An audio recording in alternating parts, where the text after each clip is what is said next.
Kasama nyo na naman kami ngayong umaga sa ating chikahan. Hindi na mga marites, kundi kwentuhan na Marites! Okay. Ikaw muna makikimaritres Oo. si Nikki sa atin, Marites syempre. representative. Yes. Substitute Maritres. Ang ating Marites correspondent anchor for today, Yes. Madam Nikki. Okay. Heto, babasahin ko na po ang letter natin na very timely at relatable. Bunso ako sa 4 na magkakapatid at nag-iisang lalaki. Nung pinanganak ako, nagpaletsyon pa raw si tatay sa sobrang tuwa. Pero 6 years old pa lang ako, mas gusto kong paglaruan ang Barbie at magsuot ng mga bestida. Ngayong 18 years old na ako, inamin ko kina nanay at tatay na pusong babae ako. Galit na galit si tatay at buntik na akong saktan. Pinigilan lang siya ni nanay. Ako na lang nga daw ang magpapakalat ng apelyido namin, nagkasakit pa ako. Oo, sakit ang tingin niya sa pagiging miyembro ko ng LGBTQIA+. Hindi niya raw ako matatanggap hanggat hindi ako gumagaling. Sobra po akong nasaktan. Lalaban ba ako para sa sarili kong kaligayahan o babawiin ang binitawan kong salita para sa ikatatahimik ng lahat? Baby Girl 312. Okay, Mama. Espesyal ang ating pong episode ngayong umaga bukod sa kasama natin ang bebot ng Frontline Pilipinas Express na si Nikki de Guzman. Natunay ngang trending ang bebot.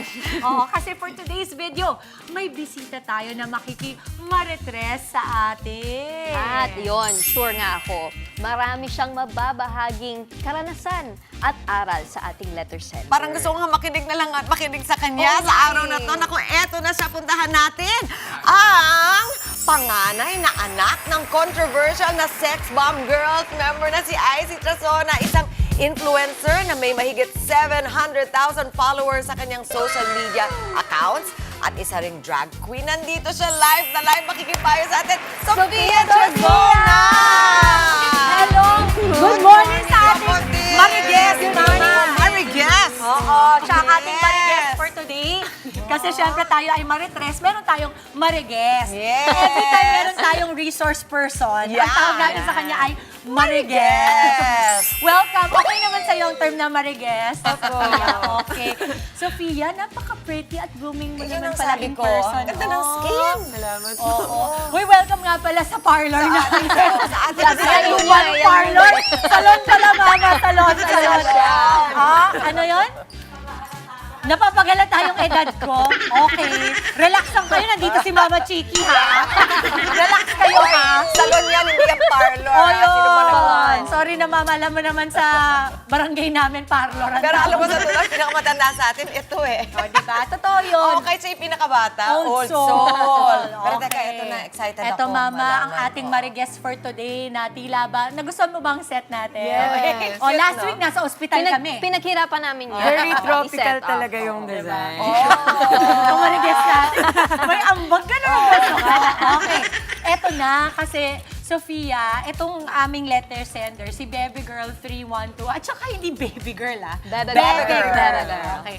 Paano ba dapat kakausapin ni Baby Girl 312 ang tatay niya na galit daw sa kanya at feeling niya parang sarado ang pag-iisip? Dapat ba?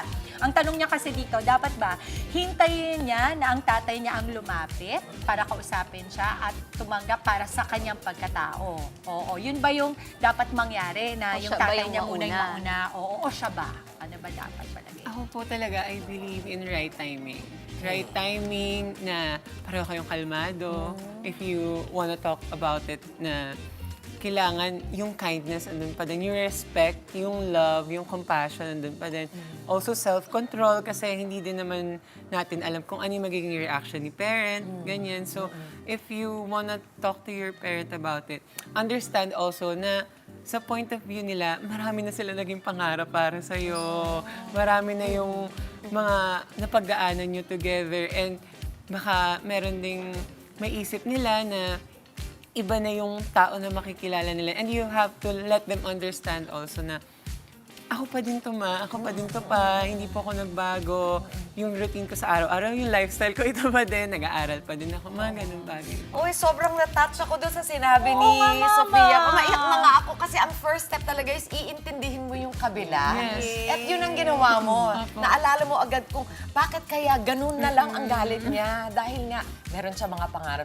Kung ganun ang simula, at ganun din ang ang simula nung magulang niya sa inyong pag-uusap, magkakaintindihan talaga kayo. Kasi syempre si Baby Girl 312, iniisip niya din, paano ba? Kasi the fact nga na ang tanong niya ay, dapat ba ako lumapit or hintayin ko ba? Hindi rin siguro siya sigurado Yes. kung ano yung pakiramdam, no? Na, alam mo, may mga pagkakataon talaga sa buhay. I don't know if you agree, Sofia, na parang darating ka dun sa, alam mo yung pagkatao mo, Yes. alam mo rin yung pagkatao ng magulang mo, pero hindi ka sigurado paano to approach. Yes. Diba? Oo. Siguro, problema namin mga anak yan. Kasi kahit gusto namin, kumbaga, we have our own identity, lagi rin natin iniisip kasi mahal natin magulang natin eh. Ano kayang isipin ni mama at ni papa? Kung bigla kong sabihin na, parang gusto ko tong something na to for me, nang hindi, na medyo may doubts tayo kung if they Yun would din ang want gusto nila that sa'yo. for us. Yes. Oo, naku, kasi ako yun naman yung point of view ko, yung magulang din nga, di ba? So talagang, yun ang, kasi yung henerasyon din kailangan matatandaan nyo na iba yung mga henerasyon. Kaya kung uunahin nyo lang talaga yung, hindi kayo kailangan sumang-ayon, pero kung ilalagay nyo, ilulugarin nyo lang yung sarili doon, maiintindihan nyo kung bakit gano'n ang Yes. nararamdaman That's nila. right. Di ba? Mama, eto, ang tanong naman daw, ano ba ang support system na dapat niyang hanapin sa sitwasyon na ito na hindi matanggap si baby girl ng tatay niya? Kasi di ba marami namang support systems Yes. na available. For example, kadalasan, pag ang pamilya mo hindi pa ready for that. Kasi hindi naman natin sinasabi hindi sila ever magiging ready, di ba, Sofia? Hindi pa ready. But Ano as ba of yung now- dapat na support system? Will it be friends? Will it be extended family? Pwede mga pinsan, pwede mga tito, tita, para sa'yo. Ako, I would suggest talaga na extended family. Kasi yun yung nangyayari sa akin. Kasi if friends, they don't know your parents personally. Pero if extended family, kilala niya yung both sides. Yung side ko and yung side ng parent. So, if ever na mag-react ng ganito si parent, may papaintindi sa'yo na bakit ganito nag-react si parent, na ano ba dapat mong gawin. And also, with the support system naman, it doesn't mean na puro negative. Say, may mga positive feedbacks din tayo na makukuha from them. So, mas matututunan natin kung paano i-approach yung situation. Oo. Kasi ito si Baby Girl, meron siyang 3 kapatid, di ba? Sa tingin mo, anong klaseng suporta ang pwede niyang asahan sa mga kapatid niya?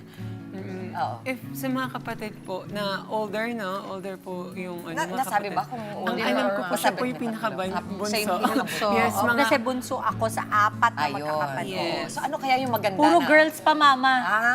Ano yung ma-advise mo na dapat yung parang paano siya matutulungan ng mga kapatid niya? Yun din po, same thing with the parents. Kailangan mo ding ipaintindi sa kanila na this is my identity. Hindi to like ikaka-degrade ng mga ginagawa ko sa buhay. Same pa din yung gusto ko pa din mag-aral ng mabuti, gusto ko pa din magkaroon ng magandang career, ganun. It's just that ito lang yung preference ko with regards to myself. And also make peace with yourself. Na importante po na maintindihan mo din yung sarili mo, bakit mo nararamdaman yun, saan ka nanggagaling. Kasi how will you express yourself to other people if sarili mo pa lang hindi mo na Hindi ka clear sa sarili naiintindihan? mo. Paano ba ibabalance yung humihingi ka ng advice and you're confiding in others, pero at the same time, you also want to reflect sa sarili mo, why do I want this for myself? Parang gano'n. Understand din na iba yung nakikita ng ibang tao from the outside perspective and your inner perspective sa ibang tao. Na yung nakikita ng ibang tao from outside perspective, minsan hindi na natin siya nakikita and nade-disregard natin siya. So, kailangan na tinitake into account natin pareho and meet halfway so we can understand the whole picture. Naloloka ako sa insights mo. Talaga. so full of talaga. wisdom, Ay, naku, ha? I see. Grabe. Mama Sofia. Ay, Sofia! I see. Ang ganda ng pagpapalaki mo sa anak mo. Oy, Talaga totoo lang, yan. I see. Hindi, nagugulat ako kasi syempre may mga anak din ako, di ba? At kung maririnig ko yung anak ko ng ganito, mas magiging bukas ang aking pag-iisip pagdating sa mga bagay-bagay. Kasi syempre, alam mo, at the end of the day, ang pag-uusap talaga ay natataon yan sa kung paano nyo gagawin yan within yourselves. Yes no? po. Eto, okay, dahil likas sa aming pagiging maritres, punta naman tayo sa kwento ng gitna ng kontrobersya. Lahat ng ito, nag-reach out na ba sa'yo ang iyong stepdad mula noon? noon? Mula ng lahat ng mga nangyayari ngayon on social media, nagkaroon ba siya meron ka bang mensahe para sa kanya? Reach out po wala, pero I'm constantly talking with my mom Okay. with regards So, sa hindi lahat na naputol yung nangyayari. pag-uusap niyo ni Hindi Izzy? po talaga naputol. Talaga nagka-call kami, ganyan, text. With regards naman po sa message, nasabi ko na din po to sa isang interview na I respect you because you are my mother's husband. And hindi mababago yun. And kahit na meron kaming hindi pagkakaintindihan, meron kaming mga naging issue online, I still respect him. Ako kasi naniniwala ko, Mama, walang pamilyang perpekto eh. I can't ever say that my family is perfect. Lahat talaga may panahon na may pagdadaanan kayo. Ang importante talaga, paano kayo sa isa't isa. Oo. At paano kayo magkakaintindihan in the long run. Anyway, at the end of the day, lagi nga sinasabi ng tatay ko, lahat tayo ay tatanda. At ang kakapitan natin ay walang iba kung hindi pamilya. Yes. Oo. Kaya, Mama. Kasi di ba lagi napapag-usapan siyempre relationship niyo ni mama mo, Yes. ganyan, yun yung maingay, pero mas malakas yung relationship mo sa daddy mo. Yes po. Would you like to talk Oo, about then yung kwento ka relationship mo naman. with your biological dad? Actually, at first, nung nag-transition na ako to being a trans woman, hindi ko, natatakot ako na makita siya. As pati kay mama, natatakot ako na magpakita. Ganun. Kasi I know na nagkaroon din ng point sa life nila na minorn din nila si Andre. Na, Andre is my biological your name. biological Yes. name. Minorn din nila yung itsura na yun, yung pangarap nila for that kid, ganun. So, I understand na baka magbago na yung mga yung pananaw, ganun, magbago yung treatment, ganun. Pero, nung si Papa mismo nagsabi sa akin na, uy, uwi ka dito, birthday ko, ganyan. I went there, tapos nagulat ako yung sa mga kamag-anak namin, sa mga friends niya na, uy, yung dalaga ko, ang ganda na, oh, ang laki-laki Siya na, kaya nagsabi, nagulat ako. oo. So, na-embrace niya talaga. Opo, Paano And kaya siya nakarating sinusupport doon? ka niya, di ba? Oo, yun. Paano siya nakarating doon? With the help din po ng ng mga kapatid niya and his parents na inexplain din sa kanya na itong nangyayari sa anak mo, ganyan. It's not just a face. Talagang, yun talaga siya eh. Kasi kilala niya yung pagkabata pa lang. Talagang medyo feminine na talaga yung anak niya. So, Suporta ng pamilya? opo. At walang masasarap pa, Mama. Yes, no? yes. Kahit hindi naman kayo nag-agree sa isa't isa, basta alam niyong mahalin ang isa't isa, Yes. overcoming all these adversities, overcoming all Sophia, the feelings. how much of it was yung effort na you put into Oo. it? Parang, kasi di ba, yun nga, you have a father who supports you, pero how much of it yung effort na galing sa'yo para humanto nga sa ganun? Kasi, how did you go about it pa nung nung you wanted to confess na to your parents? Kasi yun nga, si Bebe Girl, yun din ang tanong eh. Kasi alam niya na yung dad niya Meron ba namin siyang siya. effort na dapat Oo, ibigay? Paano ba niya gagawin? How With did you regards do po it? kasi sa coming out, wala akong coming out story. Meron lang silang hints since growing up nga, hindi naman talaga ako manly. So, parang wala ding... So, hindi siya sorpresa, ika nga. Opo, Parang gano'n. opo. Ang sinasabi mo na, kumbaga parang, hindi man siya pinag-usapan ng, eto, inupo mo sila ganito, pero alam na nila ito, Alam na po kumbaga. nila. Oo. Ganun. So, wala talaga, no effort talaga. Ang naging effort ko na lang is yung ipaintindi na I'm living responsibly well, wala naman po akong ginagawang masama, wala akong bisyo or kung ano man. Kaya mas naintindihan din po nila na ay, nag-work lang siya. Super career-oriented, ganun. Naku, that's something na kailangan din laging ipaalala kay Baby Girl. No? Kasi kung puro negatibo yung nakukuha niyang feedback, baka magtanong-tanong na siya. Meron ba talagang tama ba ito? Baka mas mahirap ipaglaban yung... Kung si Baby Girl ay nasa harap mo ngayon, yung paano mo siya i-inspire to just live her true self? I support you. I'm here with you. I'm here every step of the way.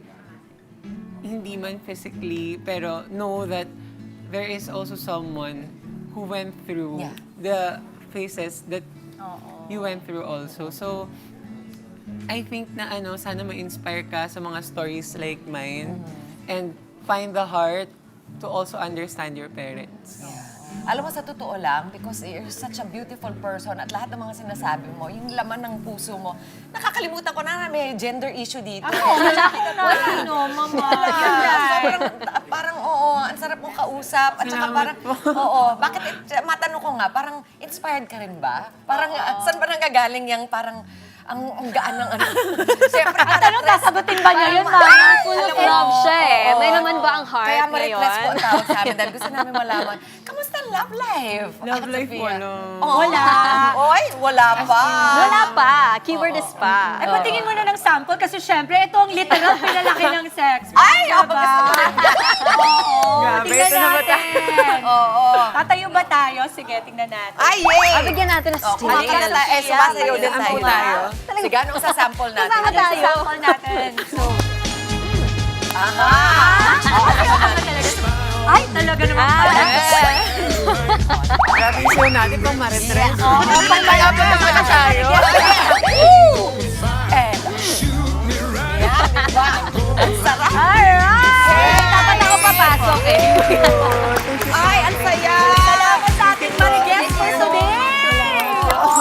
Uy, tawagin na natin si Doc Richard, si Alvin, at si Andre. Hindi pa ba? Oo, papasalamat Naku, muna. kala ko makikisali ka na sa sample natin. Hindi pa pala.